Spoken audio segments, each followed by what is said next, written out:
In the current status quo, primary and middle schools typically group students based on their age. Ladies and gentlemen, fellow participants, esteemed educators, good morning. As the Prime Minister of this House, I would like to emphasize that we, as the government, support the motion set by the House. First and foremost, I need to provide some definition and clarification about our motion. The motion before the House is, this House would abolish primary and middle school years that group children based on age and instead group them by competency and intelligence.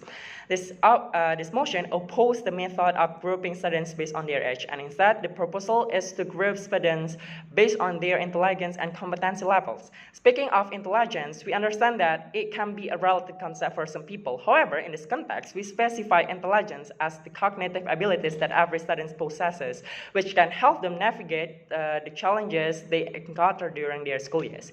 And competency, on the other hand, refers to an individual's capacity, skill set, knowledge, or expertise required for effectively performing specific task, role, or function. It goes beyond more possession of information or formal qualification and includes the practical utilization of that knowledge within a particular domain. Since this motion is about proposing a policy, I won't delve too deeply into the pros and cons of this motion, okay? Now, to strengthen our role as the government of this House, I will present several key points that can support the success of the policy of grouping students based on competency and intelligence. These points include the implementation of intensive tests for students before entering primary school, psychological counseling for students, extracurricular activities policy, the adoption of suitable curricula, and teachers training.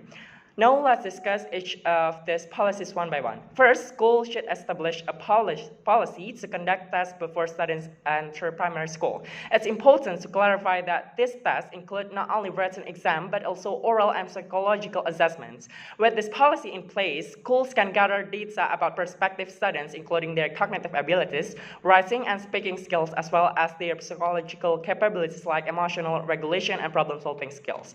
We propose that schools should empower experts to create basic literacy and numeracy tests for prospective primary school students. Additionally, schools should provide oral exams conducted by teachers where candidates are asked basic questions orally. Thirdly, we believe that alongside literacy, numeracy, and oral tests, psychological assessments are essential. Schools should employ child psychologists who can directly communicate with prospective primary school students. The goal is to ensure that students admitted to the school have good emotional intelligence, allowing them to develop their competence and intelligence without significant stress or pressure. Moving on to the second policy, we recommend that every school provides psychological counseling and support for all students who have been admitted both in primary and middle school. Some may find it challenging to bring in psychology expert for counseling, but we believe it will yield highly satisfying results. We appreciate that many middle schools have already recruited guidance counselors to provide counseling and psychological support to their students. Okay, therefore, we propose that every school empowers at least one counselor for each grade to provide psychological support to students. We consider this essential because the workload and external issues often lead to stress and depression among students, affecting their intelligence and competency. School, particularly guidance counselors, should genuinely provide psychological support to students who need it. Okay, and next we move on the third policy. Since the new students grouping policy may result in significant age gaps within classes, schools should take measures to address potential issues. For example, students who accelerate may be significantly younger than their peers. Typically, a grade 7 may consist of students age 11, but accelerated students may be as young as 9 or 10.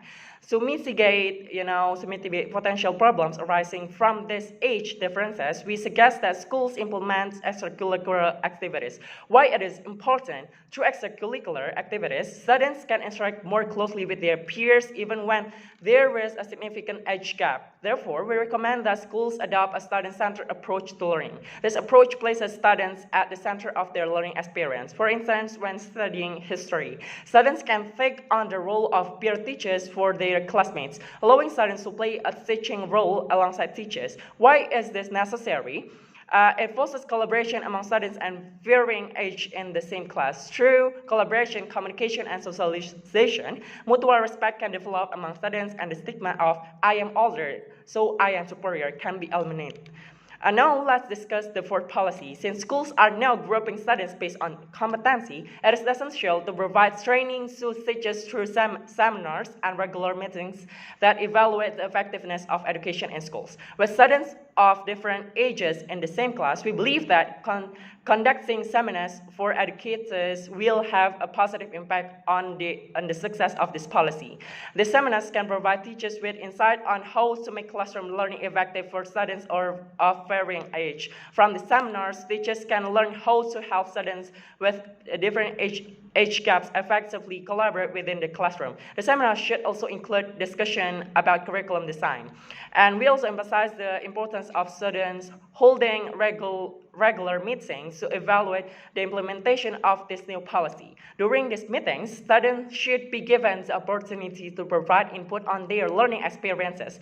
Currently, schools tend to conduct evaluations internally without allowing students to voice their opinions. However, evaluations are carried out to ensure that students receive the best possible education. Therefore, we strongly encourage schools, especially guidance counselors, to provide students with a platform to participate in these meetings. Finally, we recommend that schools conduct ongoing research to support their educational practices. Research can be conducted through seminars, student exchanges, and other methods that we cannot cover in detail here. To summarize, these are the essential policies we propose to support the successful implementation of the student grouping based on competency and intelligence. These policies include conducting entrance tests, providing psychological counseling, implementing extracurricular activities, and holding seminars and evaluation for students and teachers. With this, as the government, we proudly propose these policies. Thank you. Back to the House. Goodbye.